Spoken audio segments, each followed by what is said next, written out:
Hi, I'm Gail Sturgis from Talent Align. I'm an IT person by background, ending my technical IT career as a business analyst specializing in financial systems and business intelligence. I then went into marketing and sales. As a product manager, I managed a range of industrial printers and we achieved record sales. I sold technology-based learning programs and sold the biggest contract of $4.2 million in 1993. And realizing the value of people in the workplace, not from a soft perspective, but from a hard business perspective. For too long, people have been undervalued and treated as dispensable resources when times get tough, without realizing the value of the asset that the organization is losing. In my experience, most organizations that go through these huge public retrenchment programs end up just a couple of years later with the same headcount, but at a higher cost. So my mission is to create workplaces where people and businesses can grow and thrive together and achieve their highest selves. And why should organizations be taking this seriously? The world as we know it is changing, and changing very dramatically. Virtually every aspect of business is in the process of change, radical change. We are moving away from organizations as a machine, which had deep hierarchical structures, top-down management, and people processes that were created early in the 20th century. And we're moving towards organizations based on conversation, that have flat structures based on self-managing, autonomous teams, and with people processes needed for the new way of working, known as the NWOW. Here are some of the impacts of these changes, and especially the impact of organizations that have not responded appropriately to these changes. Firstly, the average lifespan of the Standard & Poor's 500 companies in 1958 was 61 years. Right now, it's 18 years, and it's expected to drop to 12 years by 2027, if not sooner. Fewer than 12% of companies listed on the Fortune 500 in 1955 are still on the list in 2017, just 12%. In 1975, 83% of the market value of organizations was based on tangible assets, that is, assets that are accounted for on the balance sheet. By 2010, 81% of the market value of organizations was based on intangible assets, things like leadership, brand, and people, none of which are accounted for in the financial statements of the organization. Abraham Maslow said, in any given moment, we have two options: to step forward into growth or to step back into safety. But today, it's not so much about growth and improving business. It's more about actually staying in business. Today, it's the business of survival. The reason is that businesses are being bombarded with change from a number of fronts. There is radical and unknown technology transformation happening.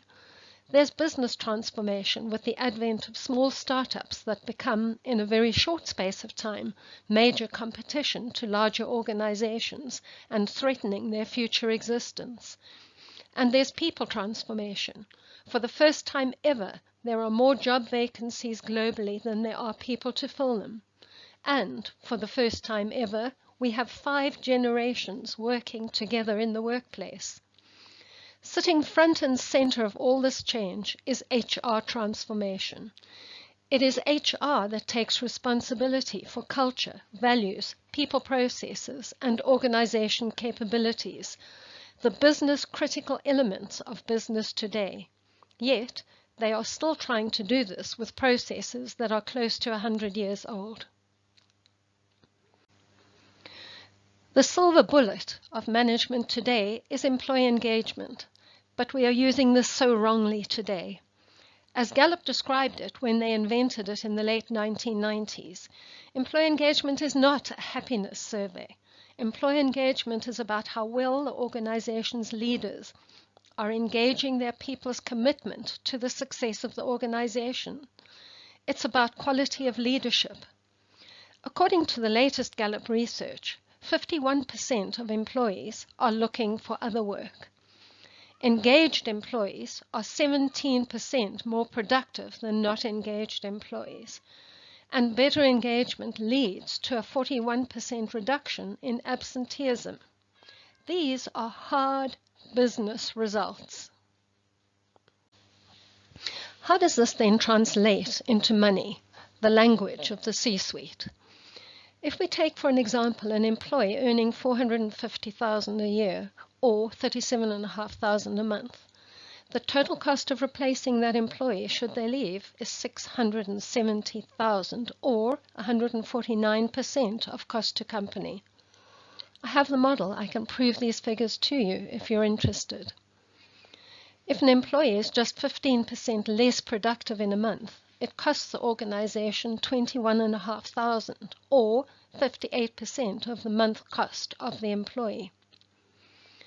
If we lose one day in unplanned absenteeism, the cost to the organization is $19,500. So let's say we have this one employee earning $450,000 a year, and for 3 months they're looking for other employment. So they're not engaged. Let's say they're just 15% less productive over those 3 months, and they take one day a month off to go for interviews. The total cost to the organization is over $790,000 for just one employee, and we haven't yet taken into account the time it will take to get a new employee up to speed when they take over the role. And these are unbudgeted, unaccounted for in the financial records, yet very real costs to the organization. What I do is, I save the organization money, sometimes a lot of money.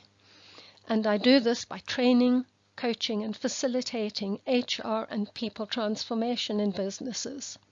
When we get this right, we improve employee engagement, we reduce employee turnover, and we improve both productivity and profitability. And we create a workplace where people and the organization grow and thrive together to achieve their highest selves.